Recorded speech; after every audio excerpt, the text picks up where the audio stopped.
Welcome to Choice Classic Radio. Like us on Facebook, subscribe to us on YouTube, and help keep this show alive by donating at choiceclassicradio.com. For more of your favorite old-time radio shows, join us on our companion podcast, Choice Classic Radio, Mystery, Suspense, Dramas, and Horrors, where we bring to you the most mysterious tales that the golden age of radio had to offer. And now, with over 167 episodes broadcast on NBC Radio from 1949 to 1953, we bring to you Dangerous Assignment.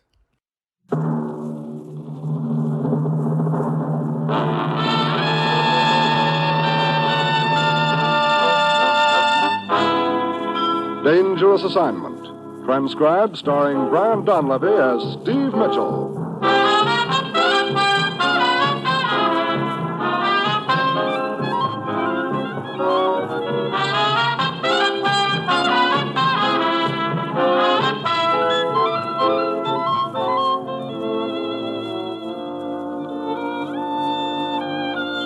Yeah, danger is my assignment. I get sent to a lot of places I can't even pronounce. They all spell the same thing, though, trouble. But when I walk into the commissioner's office, I don't realize that this assignment's going to prove that you can sometimes hang a killer sky high with a little piece of string.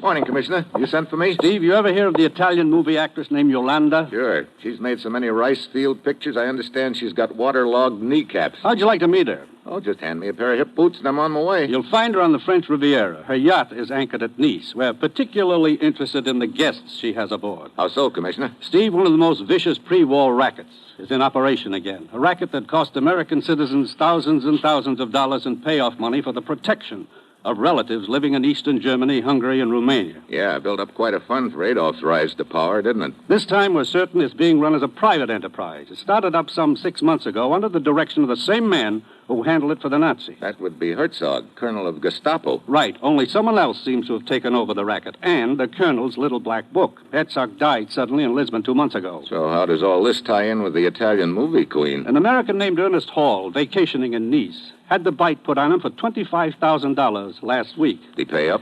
Yes, he was afraid harm would come to some of his family still living in Eastern Germany. Now, Hall is certain the head of this racket is aboard that yacht. Get over there, Steve. Check with him. Find out who's behind all this and smash it. Oh, that's it. You've got your assignment.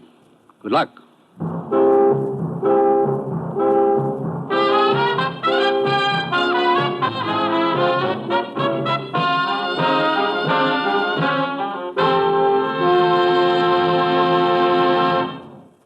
The National Broadcasting Company is presenting Dangerous Assignment, starring Brian Donlevy in the role of Steve Mitchell, colorful two-fisted government agent. At all those places of the world where danger and intrigue walk hand in hand, there you will find Steve Mitchell on another Dangerous Assignment. Thursday evening is an entertainment-filled listening night on NBC Radio. Set your dial to this station for such fun-packed programs as Truth or Consequences, with Ralph Edwards playing host on America's favorite party game. There's fun, surprises, and always the unexpected when you listen to Truth or Consequences each Thursday. And for Western songs and adventure, hit the trail to Paradise Valley and the Double R Bar Ranch, for there you'll find the Roy Rogers Show and 30 minutes of top-flight entertainment. Robert Young is another Thursday night visitor when he stars in Father Knows Best. We know you'll all enjoy these wonderful programs, so be sure to set your dial right here to this NBC station for top-flight radio entertainment each Thursday night.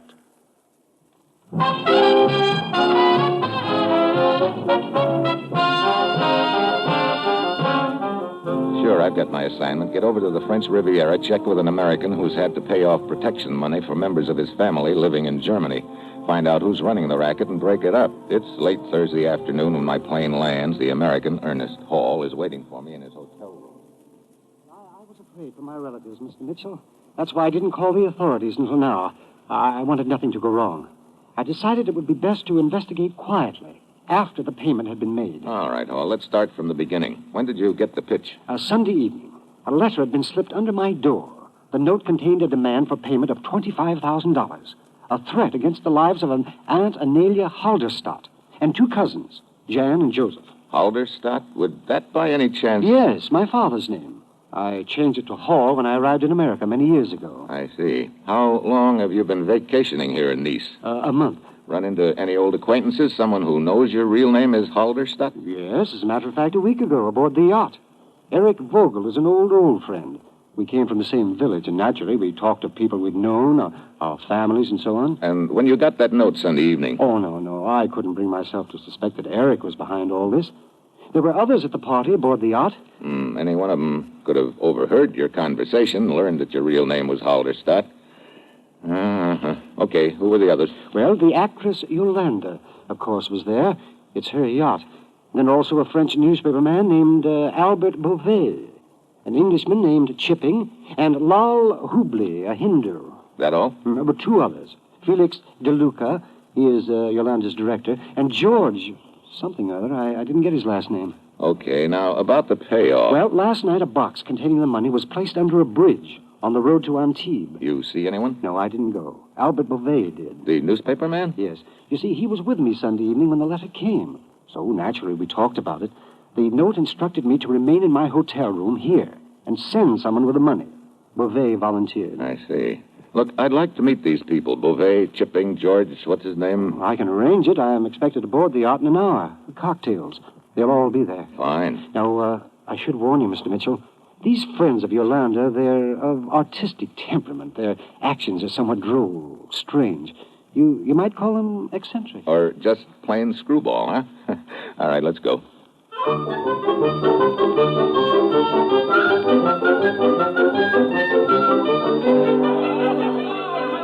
Well, I've met some characters in my time, but nothing like the wacky group assembled aboard Yolanda's yacht. The queen herself is attired in a leopard skin bathing suit, dark glasses, a floppy sombrero with a fur 4-foot brim. She's tossing grapes across the room to a gent who's standing on his head in the corner with his mouth open. The Hindu, draped in his sheet, is sitting cross-legged on the bar, and he's cracking walnuts with his teeth. Paul introduces me to Yolanda, and a split second later, the door bursts open. Two gents race into the room. Each of them is armed with a saber. That was Chipping, and the one called George. I didn't even get to say hello. They will be back. Come on, Joe. You sit down here next to Yolanda. Sit down, Joe. The name is Steve. I don't like it, but I like you. And everybody I like, I call a Joe. Come on, Joe. Sit down now. Relax. Light me a cigarette. Sure. A martini, Steve? Yeah, but easy on the olives. I may have to drive tonight. You didn't meet everybody, Joe. Over there is Lal. Lal? And that one is DeLuca. Hi, DeLuca. Get over your head. Say hello to Joe, huh? Hello! Viva Graziano! Viva Rocky! Here's your cigarette, Yolanda. Oh, thanks. You know, I like you. You've got a class.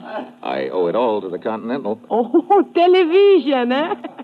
So you're from USA, huh, That's Joe? right, Yolanda. Ever been there? Some of the years, I'm going to make a picture there. DeLuca, he's writing it now. A beautiful story, Joe. It is just beautiful. Hey, if you like it, Joe. Hey, it's about a young I'm girl. telling you, DeLuca. Now, this young girl, Joe, she picks oranges. Grapes. Oranges? Grapes. I ought to know. I'm writing I'm it. sick of grapes. Always I'm jumping on grapes in my bare feet. You can't jump on oranges. Stupid, who wants to jump on oranges?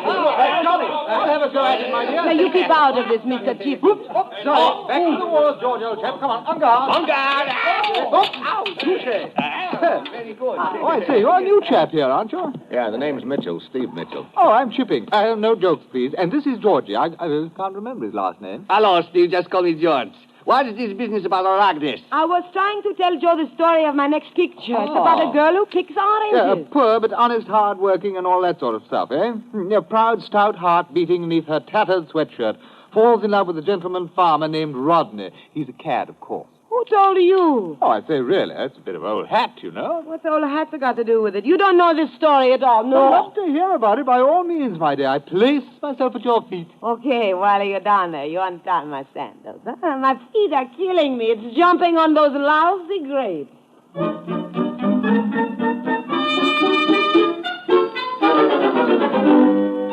Well, Yolanda launches into a dramatic account of the plot, a tender, heartwarming story of love, greed, and hate among the smudge pots. Suddenly, the salon door swings open. A short, heavy-set gent stands there with a mask over his face, a .45 in one hand, a small satchel in the other. Hi.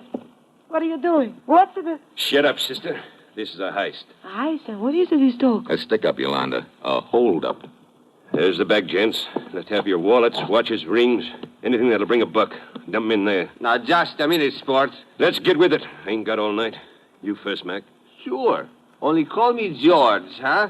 That's me, sport. George! Okay, George, get up. And don't try that again, see? Oh, don't try. Next one of you gents who gets funny winds up with a slug in him. Now, come on. Shell out.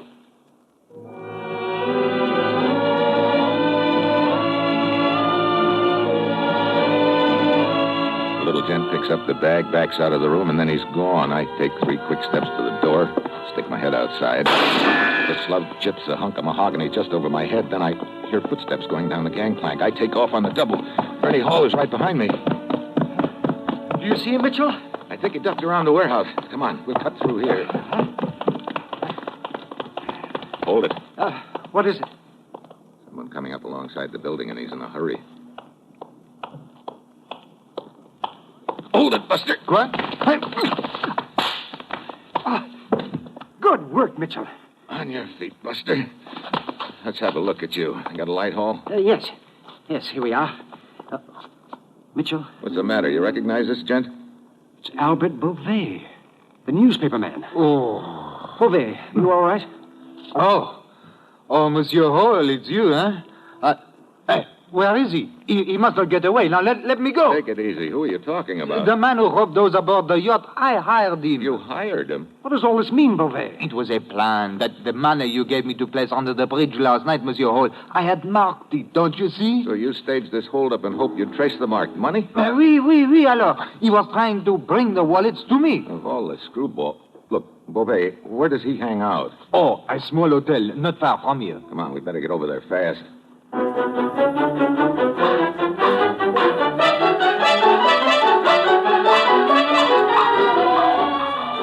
We hustle over to a broken-down hotel on the waterfront. Beauvais and Hall hurry into the lobby, and while Beauvais conducts an arm-waving conversation with the man behind the desk, I duck down the alley and back of the hotel. I don't have long to wait. Our hold-up friend scoots out the back door, and I grab... Sure, he's a small gent, but his left has the stock of a pile driver. I'm setting him up for a right cross when my foot slips on the wet cobblestone, and as I go down, he clouts me on the side of the head with the satchel. I'm sitting on the curb, rubbing my ear, when Hall and Beauvais come pounding up. Mitchell! Are you all right? Yeah, but our friend got away. He left this, though. Aha, the satchel. Here, let me have it. You will see my plan was not such a bad one after all. Look, yes, money. Yes, here is a bill I marked. And another. So? Oh, sacre bleu. Yeah, your plan called for us to find that marked money in somebody's wallet, and we'd have our culprit. The money is here, all right, but where are the wallets? He must have thrown them away. Now we are right back where we started from.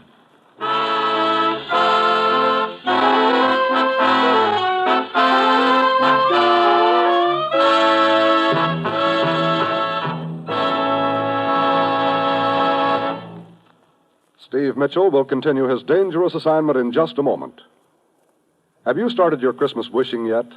Well, this is the season for it, the season when we wish we could do the most for our families, our friends, and our loved ones. All of us express that wish when we say those joyous words, a Merry Christmas and a Happy New Year to you. But as the old song says, wishing won't make it so. How much better it would be if you could really do something to make that wish come true. Well, the point is you can do something. You can buy Christmas seals. Yes, Christmas seal money helps pay for chest X-ray campaigns, which search out those who have TB and don't know it, so they can be treated to save their lives and to protect yours. The Christmas seals you buy today may help to find, through chest X-rays, some of the 150,000 persons in our country who have TB without knowing it. Finding their TB early, when it's easiest to cure, may mean many happy New Years to come for them. Wishing won't help, but buying Christmas seals will. Buy Christmas seals and you turn wishes into good health.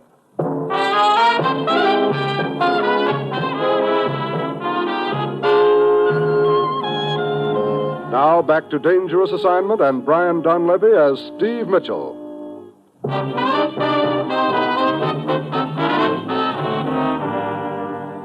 cute little plan backfired, Beauvais. Your hired stick-up man dumped all the money out of the wallets.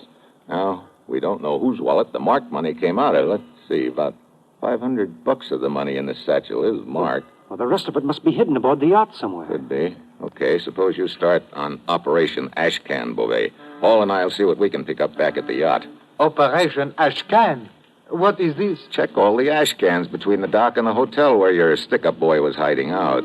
See if you can find those wallets. Could be some of that marked money stuck to one of them.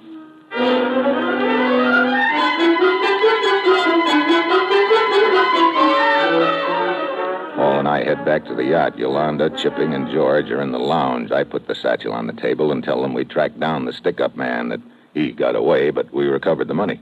How much money was there?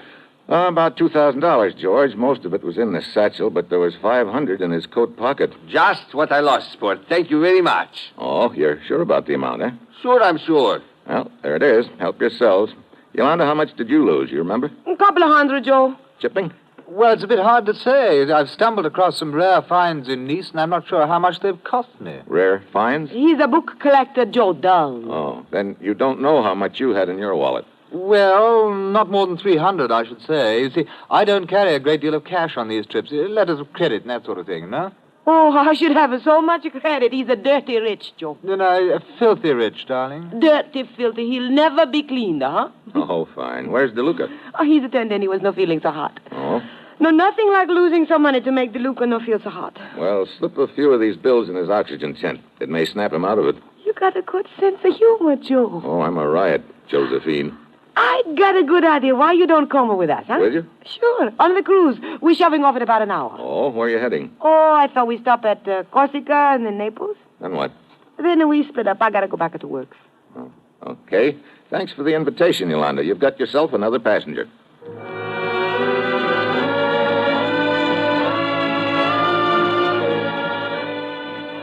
We shove off, and along about dark, everybody gathers in the lounge for cocktails. Everybody but me. I figure this is my chance to start searching the staterooms, and George What's-His-Name is currently at the top of my suspect list because of the way he tried to stop the holdup, and later, a prompt claim he put in for the $500. So I give his cabin a frisk, but I can't find anything. I step out in the passageway and turn to close the door behind me. Suddenly, something hard connects back of my ear. It knocks me to my knees. I can hear somebody taking off down the passageway. I stagger to my feet and brush the cobwebs out of my brain, then pound along the passageway around the corner. What? Paul. Oh, well, Mitchell, I came below to warn you. Warn me? Yes, I saw DeLuca leave the lounge a few minutes ago. I thought he might have come down here. I see. What happened? I got hit on the head. Must have been DeLuca. Maybe. He took off in a hurry. Did you find anything in George's stateroom? No. I'll try Beauvais next. Wait a minute. Sounds like they're all coming below to change for dinner. Great. Okay, looks like I'll have to wait for another chance.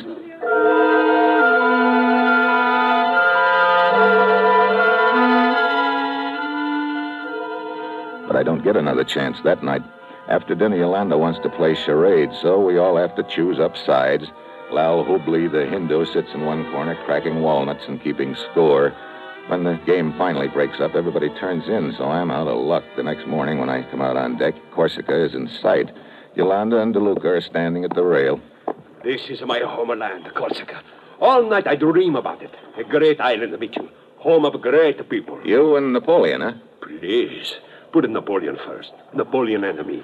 Poor DeLuca. He thought he was going to be one more Napoleon during the war. It was nothing. Oh, he's a sore eyed, Joe. Instead of the battlefield, he got a desk job. It was a liaison officer in Berlin.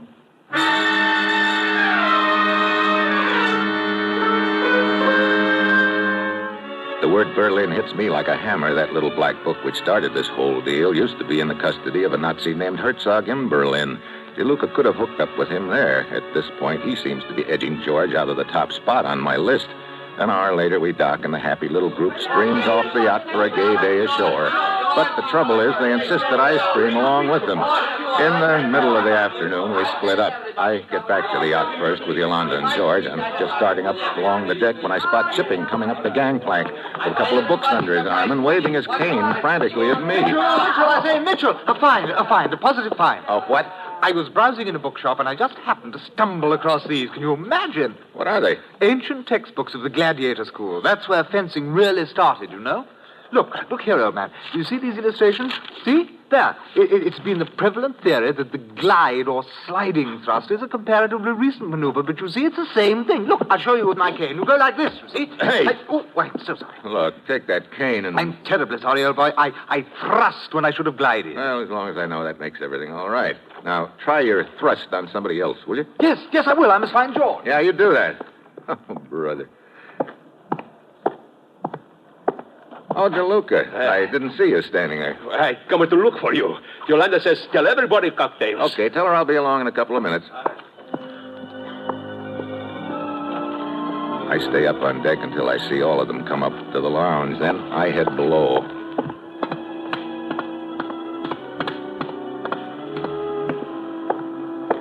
DeLuca's stateroom is first on my list. I go over it carefully, but there's no sign of the money. I move to Chipping's room next to it and search it. Nothing. I know I've got to work fast before they miss me. Yolanda's room is next. I give it a thorough frisk, but I'm getting nowhere. Then I spot something in her wastebasket, a piece of green string.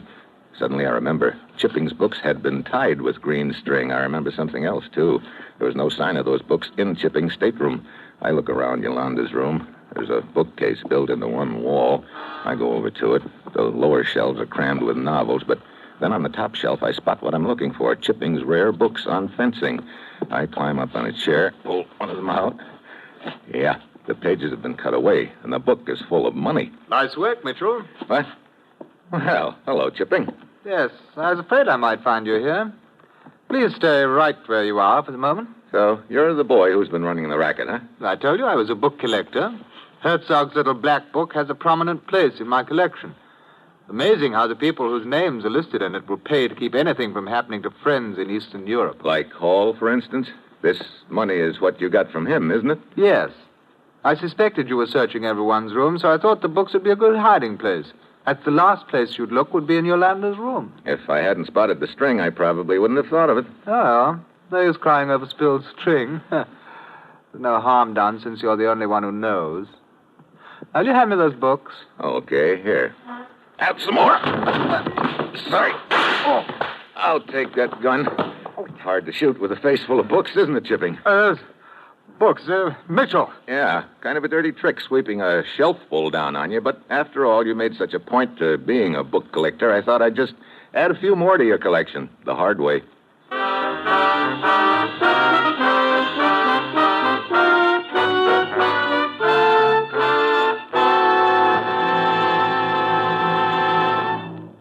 Our star, Brian Donlevy, will return in just a moment. Fresh new comedy material to keep you laughing all evening long is what you'll hear every Tuesday night on this NBC station. Yes, Tuesday brings such stellar programs as Fibber McGee and Molly, The Red Skelton Show, The Dean Martin and Jerry Lewis Show, and Two for the Money. You'll enjoy them all on NBC. Fibber and Molly have been entertaining you from 79 Wistful Vista for more than 15 years, and they still bring you chuckling good comedy each Tuesday night. That clown of clowns, Red Skelton, brings you a three-ring circus of laughs with Junior, the mean little kid, Cauliflower McPug, and Willie Lump Lump. Dean Martin and Jerry Lewis are the madcap comedians in our Tuesday night lineup, and you never know what to expect next when they team to bring you a half hour of top comedy listening. Then, of course, Herb Schreiner is the power behind Two for the Money, and his power is to make you feel at home with his down-to-earth humor. So keep your date with our terrific Tuesday night lineup, and set your dial to NBC next Tuesday and every Tuesday for tops in comedy entertainment.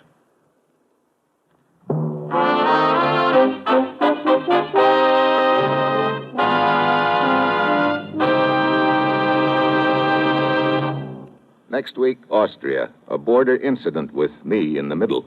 That will be Steve Mitchell's dangerous assignment next week.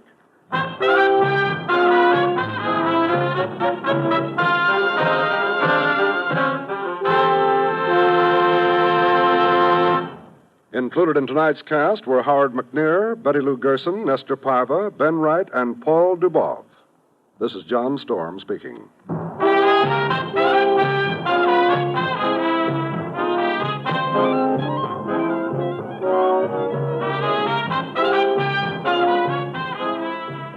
Dangerous Assignment, starring Brian Donlevy as Steve Mitchell, with Herb Butterfield as the commissioner, is written by Bob Reif and Adrian John Doe, and is directed by Bill Karn.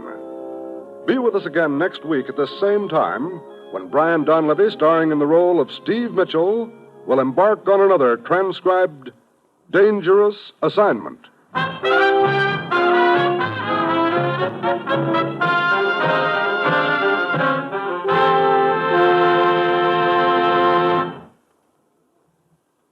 Tomorrow, hear both Judy Canova and Truth or Consequences on NBC.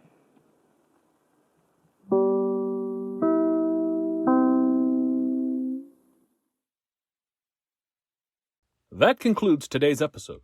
We'd like to thank you and remind you to donate at choiceclassicradio.com. Remember, your donations make episodes like this possible.